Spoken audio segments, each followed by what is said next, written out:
Very good afternoon to you and a warm welcome if you're just joining. Well, let's take you straight to Cape Town, and that's where we find my fellow anchor, Vuyo Mvoko. He is live for us there. Vuyo, good afternoon to you. It's a build-up to the State of the Nation address and lots of conversations starting this morning. Who do you have with you this afternoon?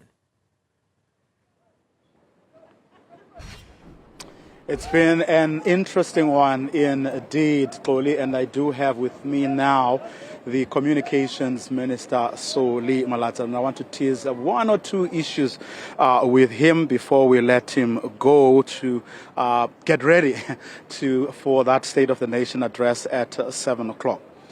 We've been having interesting conversations, I must say, today. It's been a different day in the sense that throughout the years, everyone has been talking about we cannot upstage the president. We don't want to talk about that because the president will talk about it, and we don't really know what he's going to say.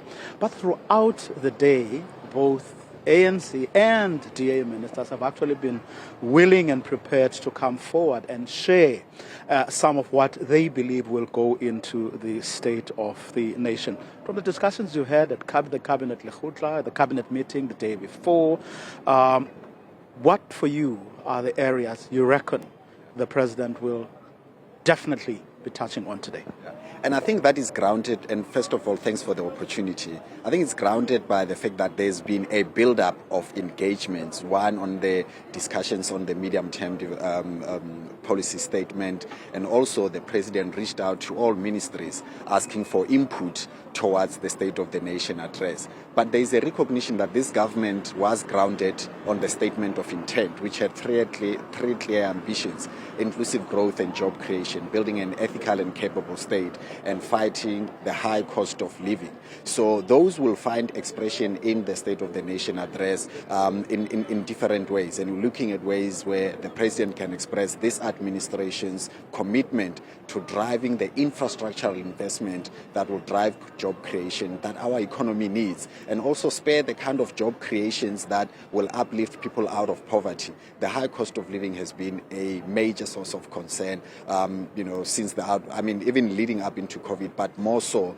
post the COVID dispensation that we're finding ourselves in. And restoring government to be ethical, to be capable, to be fully equipped with the skills it needs to deliver. Because I think one of the letdowns of our democratic dispensation has been how the state, the capacity of the state to deliver, has been weakened by unethical elements that peaked with the state capture.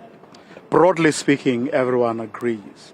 Where there seems to be the difference is in the how.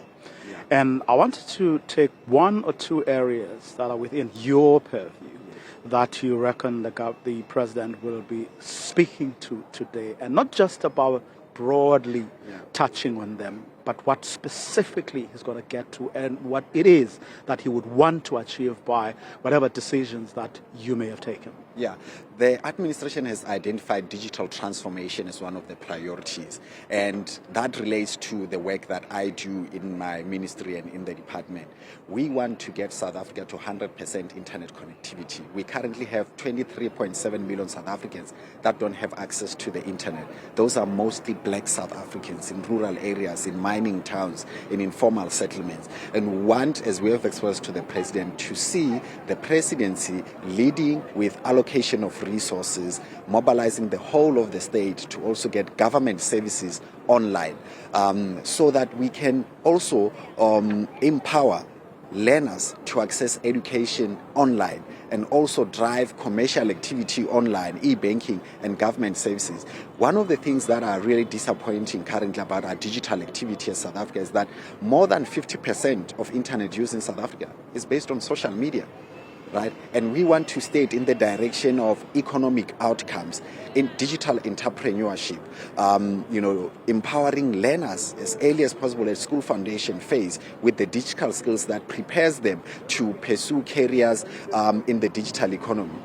Elon Musk's SpaceX wants to be in on the business and, of course, on the money, but they don't seem keen to take on board local partners, and that, it would seem, has been the main difference between him or his company and the regulator. And you demonstrated, or at least a keenness to actually move in to resolve that issue. Yeah, my view is that in order for South Africa to get to 100% internet connectivity, we got to look at what are all the possible solutions. Is it going to be through broadband connectivity? And we have seen the struggles that our telcos are having with regards to reaching the last mile, right? Is it going to be through fiber? There are limitations in there. Satellite solutions can help to broaden access to internet connectivity. There are currently rules in the country regarding compliance with local ownership, and the rules are very clear on that. But for me as a minister, my responsibility is to look that over and beyond the rules are there other avenues for solutions. In other industries, there are equity equivalent programs in the automobile industry, for instance. So what I've initiated is let's have a debate about whether in this sector of the ICT sector, equity equivalence can help us get to the solution of getting broadband access to poor South Africans and get South Africa to 100% internet connectivity. Depending, of course, on what the president says later on, we may just call you back about some of the issues that he will be getting to that are within your purview. But thank you very much for agreeing to come on now. Well, the Minister of Communications, Solly Malatsi, making his points clear.